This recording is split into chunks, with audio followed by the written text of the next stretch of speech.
Hey guys, so we talked about Battle of Bunker Hill yesterday, or you read the PowerPoint yesterday and answered those questions.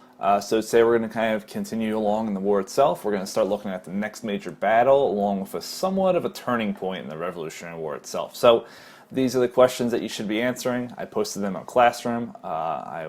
This is a copy for you. Just fill out as you go. You should stop this when you can because you know I'll go too fast for you sometimes, which is going to happen. So I would recommend stopping it as you go, please.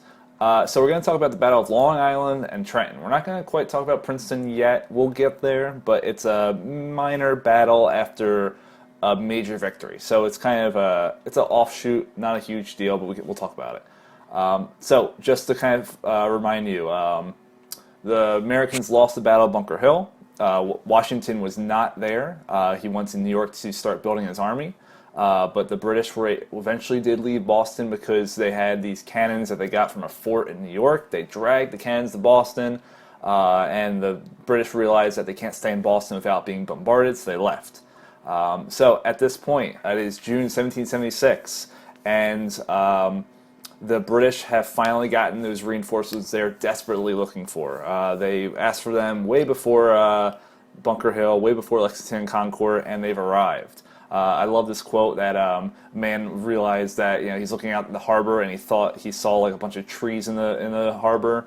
In reality, it was a bunch of ships. Though a little dramatic and probably over the top, it's a good way to show how big this fleet was. At this point, General Howe, he is now the leading general in charge of the British. They enter New York City. And now this is where the fighting starts shifting from New England down to the middle colonies. It's all going to be in the middle colonies for the next year or so. And Washington knew this was going to happen. He actually kind of predicted that they were going to attack New York City. So he was there, he was gathering an army, they were trying to train, prepare as best as possible. Unfortunately for him, he just didn't have enough soldiers. He had about 20,000, some say about 18,000 soldiers.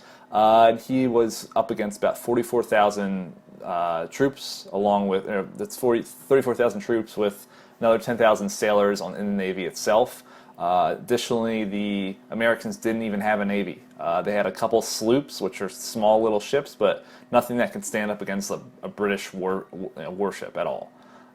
So a couple months after landing in New York City, General Howe landed on Long Island, which is across the bay from Manhattan.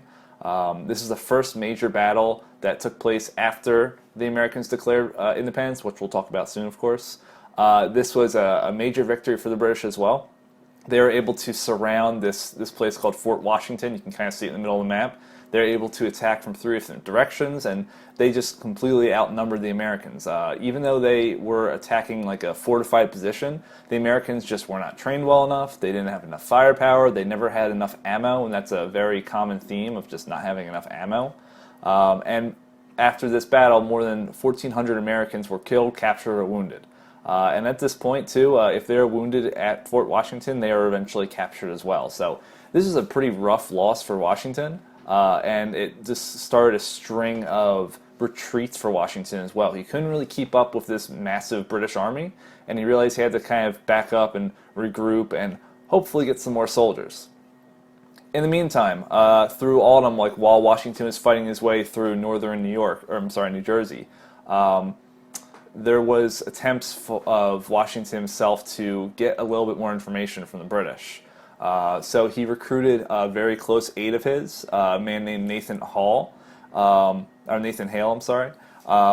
his job was to be the first spy. George Washington ends up being a fantastic spy master, and he recruits men like this to disguise themselves as bystanders to be able to listen to British movements and British authorities and see what's exactly happening that he can't quite see. So Nathan Hale was this first one. He went into New York City disguised as like a Dutchman, and while he was there, he was able to gather information about British movements. He was able to gather information about the number of British, what they were thinking, the officers in charge, things of that nature. Unfortunately for him, while he was behind enemy lines, while he was returning from enemy lines, he was sailing across the Long Island Sound, which is like the spot between Manhattan and Long Island, and he was captured. Once he was interrogated long enough by General Howe, and they saw the documents showing British plans on him, he was ordered to be executed. And the next morning, as he was walking to the gallows, and I love this quote, he said that I only regret that I have but one life to lose for my country. You might have heard that before. He did die like in this execution, of course, but the quote kind of lives on, and it was definitely a rallying cry that people heard, and it was definitely an example of like what might happen to these spies as well. So that's Battle of Long Island. After like the Battle of Long Island through the winter of 1776, this was a rough winter. It was a very cold one. They're going through somewhat of an ice age at this point. They had a multitude of problems on the American side, while the British were just, in New York City, just kind of like holding up for the winter, not really doing much. The Americans were just trying to get to a better spot, a safe spot. They were deserting in droves. Daily, Americans would just melt into the forest, as they would say. They would just kind of disappear. There's starvation is rampant. Illness is very common. Just the cold in general. They were wearing like these summer like uniforms, and now it's the dead of winter, and they're still wearing the summer uniforms. So it's very common actually to not even have shoes. They would just wrap their feet up in like cloth or bed linens. And even Washington himself kind of thought the game was up. He thought they were kind of done for.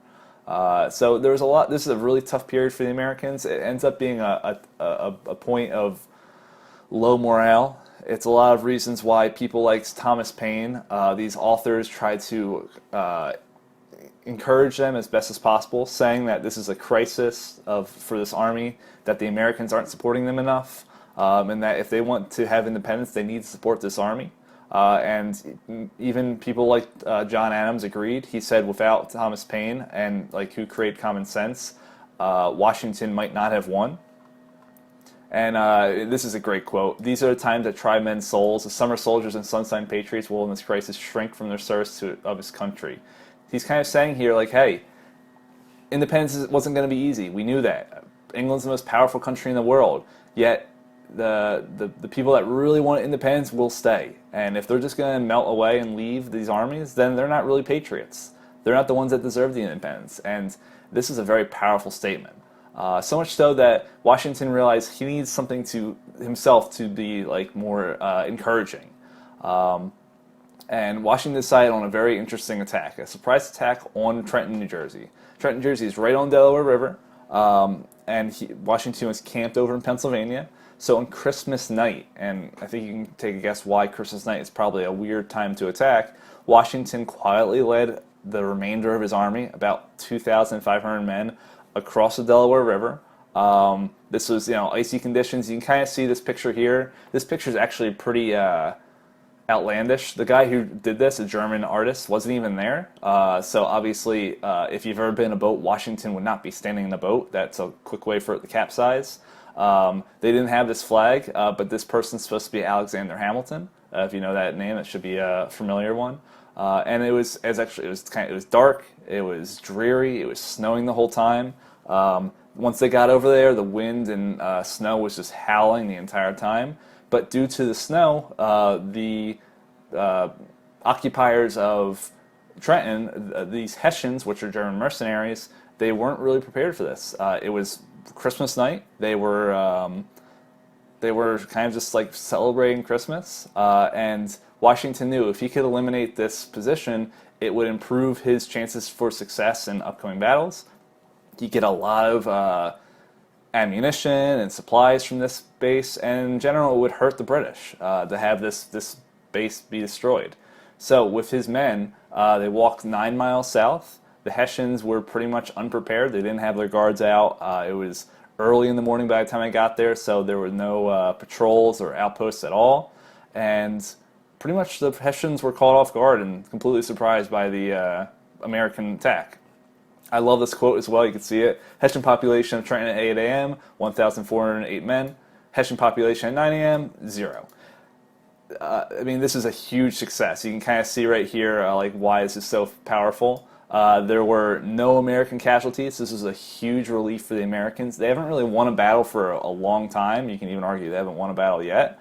and it increased their morale hugely, gave them a lot of supplies. It helped them realize that yes, they can win if they are smart about it, and they weathered the storm of this winter. From here, they are able to hold up in Trenton for a bit. The British were able to kind of push the Americans back for a little bit, but the Americans did realize, like, hey, this is possible, and it's a start. And this, with a revolution like this, all you need is a little push to get things rolling. So that's about it. We'll talk about Princeton and a couple other battles next time. I want to be able to talk about this battle a little more. I'm going to make you watch a video, which is really good, I promise. We're going to talk about Declaration of Independence as well. So yeah, that's about it. I hope you don't have any other questions. I will put this PowerPoint up on Classroom just so you can look at it yourself. Yeah, that's it. Have a good day, guys. Thanks.